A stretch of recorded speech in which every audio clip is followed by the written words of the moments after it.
ಮೆಸ್ನಾಗ ಏಟೊಂದು ನೆನಪೈತೆ ಮಾವಯ್ಯ. ಇದು ಬರೀ ಅನ್ನ ಹಾಕೋ ಜಾಗ ಅಲ್ಲ, ಹಬ್ಬನ ಅರಮನೆ.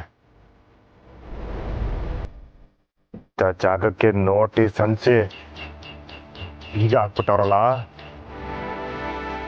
ನೆನ್ಸ್ಕೊಂಡ್ರೆ ಮನ್ಸಿಗೆ ಸಾಲೆ ನೋವಾಯ್ತಿದೆ. ಅಲ್ಲಿ ಈ ಮೆಸ್ಸು ಬರೀ ಪುಟ್ಟತ್ತು ಮನೆಯವ್ರಿಗೆ ಮಾತ್ರ ಬೆಳಕಾಗಿರಲಿಲ್ಲ. ತೆಕ್ಕಿಲ್ದೆ ಬಂದ ನನಗೂ ನನ್ನ ಮಗಳಿಗೂ ದಾರಿದೀಪ ಆಗಿತ್ತು. ಪುಟ್ಟಮ್ಮಿ ಮೆಸ್ ಶುರು ಮಾಡಿದಾಗಿನಿಂದ ಒಂದು ದಿನ ಇದ್ರು ಒಲೆ ಆರಿರಲಿಲ್ಲ. ಇವತ್ತು ಅದು ಅವ್ರಿದ್ದಿದ್ರೆ ಹಿಂಗೆಲ್ಲ ಆಗ್ತಿರ್ಲಿಲ್ಲ ಬ್ರಾಣಿಯ. ಹಬ್ಬ ಬರೋಷ್ಟಾಗೆ ಮತ್ತೆ ಶುರು ಆಗಬೇಕು.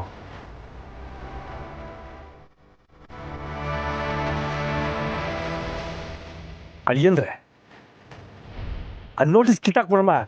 ಪುಟ್ಟಮ್ಮಿ ಬರೋ ಒಳಗಡೆ ಮೆಸ್ಸು ಮೊದ್ಲು ಹೆಂಗಿತ್ತು ಹಂಗೆ ಶುರು ಮಾಡ್ಬಿಡಮ್ಮ. ಒಳ್ಳೆ ಐಡಿಯಾ ಮಾವಯ್ಯ, ಬನ್ನಿ ಈಗಲೇ ಅದು ಬಿಸಾಕಮ್ಮ. ಹಾಂ ನಡ್ರಿ. ಅಯ್ಯೋ ಬೇಡ ಹೇಳಿದ್ರೆ ಸರ್ಕಾರದವ್ರು ಅಣಿಸಿರೋದು, ಆಮೇಲೆ ಸುಮ್ಮನೆ ತೊಂದರೆ ಆಗುತ್ತೆ. ನೀನು ಸುಮ್ಕಿರಿ ಹೆಂಗಾದ್ರಪ್ಪ, ಇದನ್ನೆಲ್ಲ ಬಂದು ಯಾವನ್ ನೋಡ್ತಾನೆ.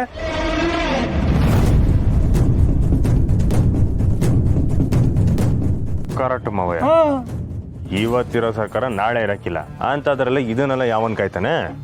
ನಡ್ರಿ ಮತ್ತೆ. ಬೇಡ ಹೇಳಿ ಅಂದ್ರೆ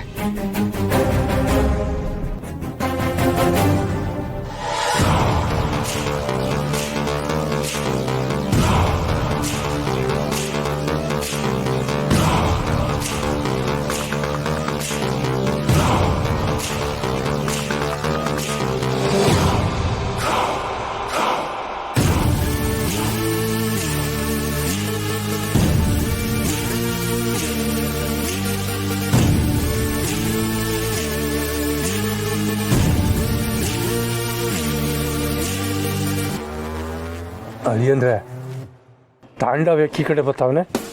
ಗೊತ್ತಿಲ್ಲ ಮಾವಯ್ಯ.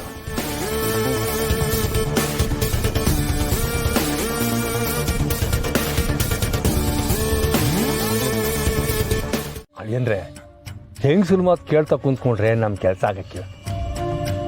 ನಾನು ಹೇಳ್ದಂಗೆ PC ಗೆ ಒಂಚೂರು ಕಾಸು ಆಸೆ ತೋರಿಸಿದೆ, ನಮ್ಮ ಕೆಲಸ ಸಾಧಿಸ್ಕೊಂಬಿಡೋಣ. ಏನಂತೀರಿ? ಅಲ್ಲ, ಎಲ್ಲರೂ ಅದಕ್ಕೆ ಬೇಡ ಅಂತ ಹೇಳ್ತಿದ್ರಲ್ಲ. ಈಗ ಹೆಂಗಸ್ರು ಯಾವತ್ತಾನೆ ಆಗಲಿ ಅಂತ ಒಪ್ಕೋತಾರೆ, ನೀವೇ ಹೇಳು. ಅದು ದಿಟನೆಯ, ಆದ್ರೆ ಇದರಿಂದ ಯಾವ್ದಾದ್ರು ಹೊಸ ಸಮಸ್ಯೆ ಶುರು ಆಗ್ಬಿಟ್ರೆ ಏನ್ ಮಾಡೋದು ಅಂತ. ಕಾಸಿದ್ರೆ ಯಾವ ಸಮಸ್ಯೆನೂ ಆಗಕ್ಕಿಲ್ಲ.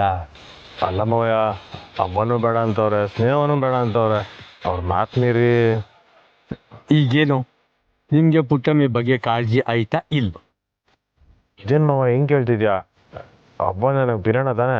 ಮತ್ತೆ ಪುಟ್ಟಮ್ಮಿ ಬರೋದ್ರೊಳಗಡೆ ಮೆಸ್ ಓಪನ್ ಆಗಬೇಕು, ಇಲ್ಲಾಂದ್ರೆ ಏನಾಯ್ತದೆ ಅಂತ ನಮಗೆ ಗೊತ್ತಿಲ್ಲ. ಹೌದಾ ಇಲ್ವಾ?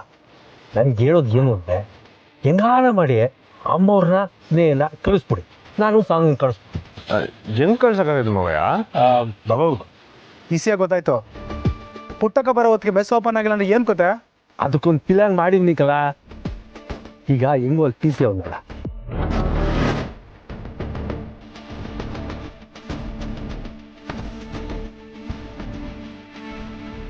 ಬಾಬು ಐಡಿಯಾ ಸಕ್ಕತ್ತಾಗಿದೆ. ನಡಿ ಈಗಲೇ ಹೋಗಿ ಆ PC ಒಳಗೆ ಹಾಕೊಂಬಂದ್ಬಿಡ್ಬಾ. ಅಲ್ಲ ಅಲ್ಲ, ಮನೆಗೆ ಎಲ್ಲರೂ ಬೇಡ ಅಂತ ಹೇಳೋರಕ್ಕಲ್ಲ. ಏ ಕಂಟಿ ಓಡಿ ಗೋಲಿ. ಬಾಬಾ ಹೇಳ್ದಂಗೆ ನೀನು ಅಮ್ಮವ್ರನ್ನ ಮತ್ತೆ ಸ್ನೇಹನ ನೋಡ್ಕೊ, ನಾನು ಮೆಸ್ ಕತೆ ಹೇಳ್ಕೊಂಡು ಸಾನ ಸಾಗಿಸ್ತೀನಿ. ಅಳಿಯಂದ್ರೆ ಹೆಂಗಸ್ರಿದ್ರೆ ಯಾವ ಕೆಲಸ ಹಾಕಿಲ್ಲ, ಅವ್ರನ್ನ ಕಳಿಸ್ಬಿಟ್ರೆ ಆಮೇಲೆ ನಮ್ಗೆ ಹೆಂಗ್ ಬೇಕು ಹಂಗೆ ಕೆಲಸ ಸಾಧಿಸ್ಕೋಬೋದಾ? ಸರಿಗೆ ಹೇಳ್ದೆ ಬಾಬು. ಕಂಟಿ ಇದಕ್ಕೆಲ್ಲ ಈ ದಾರಿನೇ ಸರಿ. ಕಾನೂನು ನ್ಯಾಯ ನೀತಿ ಅಂತ ಸುಮ್ಕೆ ಕುತ್ಕೊಂಡ್ರೆ ಪುಟ್ಟಕ್ಕ ಬಂದ್ಮೇಲೆ ತಗಲಾಕೋಬೇಕಾಯ್ತು. ಏನು ಮಾಡೋದು, ಎಲ್ಲ ನನ್ನ ಹಣೆ ಬರಹ. ನಾನು ಅನ್ಕೊಂಡಿದ್ದೇನಾದರೂ ಆಗಿದ್ರೆ ಇಷ್ಟೊತ್ತಿಗೆ ಆ ಬಂಗಾರಮ್ಮನ ಮನೆ ಸೊಸೆ ಆಗಿರ್ತಿದ್ದೆ. ನಾನು ಅಷ್ಟೇ, ಜಸ್ಟ್ ಮಿಸ್ಸು. ಇಲ್ಲ ಅಂದಿದ್ರೆ ಸುಮ್ಮನಕ್ಕೊಂದು ಸಚಿನ್ಗೆ ಸರಿಯಾಗಿ ಪಾಠ ಕಲಿಸ್ತಾ ಇದ್ದೆ. ಏನು ಮಾಡೋಕ್ಕಾಗಲ್ಲ. ಒಂದೊಂದ್ಸಲ ನಾವೆಷ್ಟೇ ಸ್ಟ್ರಾಂಗಾಗಿ ಪ್ಲ್ಯಾನ್ ಮಾಡಿದ್ರು ಅದನ್ನು ಹಾಳು ಮಾಡೋಕ್ಕೆ ಅಂತಲೇ ಕೆಲವರು ಕಾಯ್ತಾ ಇರ್ತಾರೆ. ಸಚಿನ್ ಮಿಸ್ ಆಗಿಲ್ಲ ಅಂದಿದ್ರೆ ಇಷ್ಟೊತ್ತಿಗೆ ನನ್ನ ಪ್ಲ್ಯಾನ್ ಕೂಡ ಸಕ್ಸಸ್ ಆಗೋದು. ಹೌದು, ನಿನ್ನ ಪ್ಲ್ಯಾನ್ ಯಾರಿಂದ ಹಾಳಾಯ್ತು? ಇನ್ಯಾರು? ಇದಳಲ್ಲ ಆ ಬಂಗಾರಮ್ಮನಮ್ಮ ಚೌಡವ್ವ ಅವಳಿಂದಾನೆ, ಆ ಹಾಳಾದ ಮುತ್ಕಿಂದಾನೆ ನಾನು ಈ ಸ್ಥಿತಿಗೆ ಬಂದಿರೋದು ಇವತ್ತು. ಏನು ಕೋಲ್ ಉರ್ಕೊಂಡು ಓಡಾಡೋ ಮುದ್ಕಿ ನಿನ್ಗೆ ಹಲ್ವಾ ತಿನ್ಸಿದ್ಲ? ಅವಳು ನೋಡೋದಕ್ಕೆ ಮಾತ್ರ ಹಳೆ ಮುತ್ಕಿ, ಬಿಟ್ರೆ ಇಡೀ ಊರ್ನೇ ಆಳ್ತಾಳೆ. ನಾನೇನಾದರೂ ನಿನ್ನ ಜಾಗದಲ್ಲಿ ಇದ್ದಿದ್ರೆ ಹೇಗಿದ್ರು ಜೈಲ್ಗೆ ಹೋಗ್ತೀನಿ ಅಂತ ಗೊತ್ತಿತ್ತಲ್ವಾ, ಆ ಮುತ್ಕಿನ ಮುಗ್ಸೇ ಬರ್ತಿದ್ದೆ.